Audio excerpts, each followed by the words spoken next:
Yo, what's going on, guys? Just want to talk about my thoughts on the new chapter today.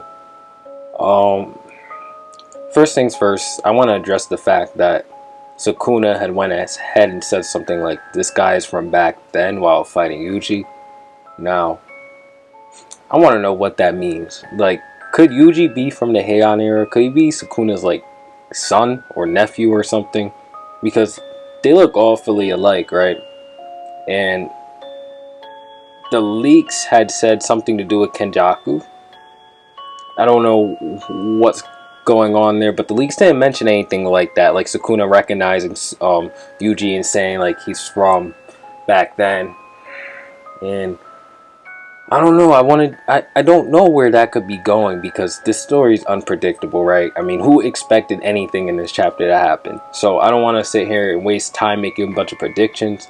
But judging from where Sukuna's from, the Heian era, I'm guessing it has something to do with that. Or it could be from another time when Sukuna may have resurrected, but I doubt it, right? He's not resurrecting into a body like Itadori's twice. Could have happened. Knowing Kenjaku, he probably could have thrown out a couple of Itadori's, but that's just so unlikely, right? Like we'd have to pull a lot of strings and pretty much eyes in our way through the story in order to make something like that happen. So I doubt that. It's probably most likely that Yuji has something to do with Kenjaku and the Heian era and all of that. So I'm sure we'll find that out eventually. What else? Yuji keeps up with with Sukuna. Does fairly well. Proud of him. You love to see it.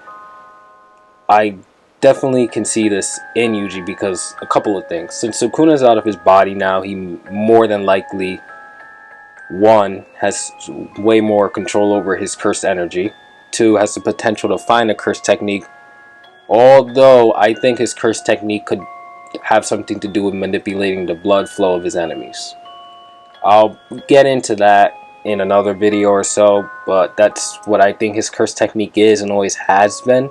That can all be related to how Yuji's body is so durable, how he's always manipulated the memories of his enemies, and how usually Todo and Choso so far have thought of brothers or siblings at the time Yuji was weakened, and that might have triggered a curse technique. And I think it really has something to do with manipulating the blood flow within someone's body and his. That's another story for another time. Forget about it. Back to Yuji. Keep going with Sukuna. That can be a result of that, and also since Sukuna was inhabiting Yuji's body, he had gained a better understanding of the soul. And I do not really see Yuji losing his understanding of the soul just because Sukuna has left his body, if you're picking up what I'm putting down. So Yuji would be able to fight Mahito still and do direct damage to him and all that, although Sukuna's not in his body anymore despite that. But of course, Mahito could hit Yuji with his domain expansion if they were to fight again. I think that's what's going on as well. I just think Yuji has a better understanding of the soul now, especially since there's only his soul in his body left, right? He's not conflicting with two souls at once. So he has proper understanding of the soul while having the ability to just look at his soul. He's not really looking at his soul, but he understands the soul while only having to manage one soul within his body now. So that may be enhancing his stats as well.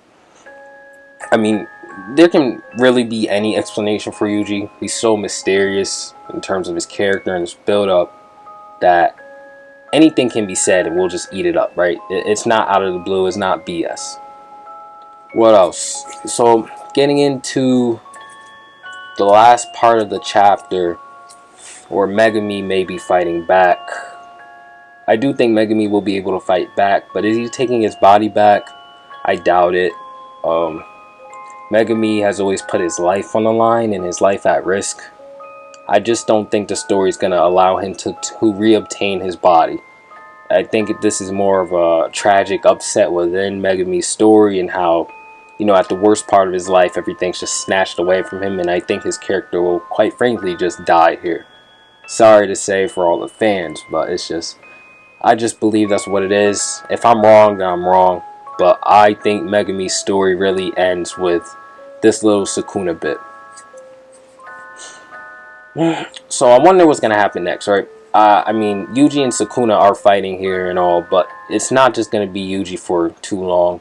Takaba and Maki are around the corner, so hopefully they'll back him up or assist him. Although I would quite frankly prefer Yuji to be doing this alone. There's really no explanation as to how. There's no explanation as to why Yuji would be fighting alone, if you get what I mean. There's two characters relatively close. Anybody else, though, coming, I don't expect it. Probably just Maki and Takaba to back him up. And the way Yuji's leading this fight and tanking, I think they'll really have no problem. Probably holding off Sukuna at least. Another last thing is, what happened with Yorozu? Yorozu really just set the new rule and dipped. Just got up out of here. I think if anything, she'll run into another player like Kashimo. Or hopefully Ryu. I'd love to see Ryu have another fight. That's it all in all. That summarizes my thoughts. I think this was a great and strong chapter. I really love all the development Yuji got, especially the imagery at the beginning of the chapter. That's absolutely stunning. For just there to be like plain silence while Yuji's just distraught and walking up to the tower. That's beautiful build up, because when I first saw that, I was like, what is Yuji gonna do? I was expecting another breakdown, but cutting to Yuji just pulling up on Sukuna fully enraged, that was perfect. At some point Yuji has to get tired of all the loss and the pain and everything happening to him, right? So that's why I really like that moment. It really shows that Yuji's just had enough. He's fed up, he's at the limit of his stress, and he's finally taking initiative again. You know? Instead of just... I mean, it's understandable. I'm not saying Yuji's pain isn't understandable, but it's also nice to see him just hulk out like this, and he is beating the fraud allegations, by the way. Anyways, if you listen, thank you so much. Take care, have a great day, and I'll see you guys in the next one.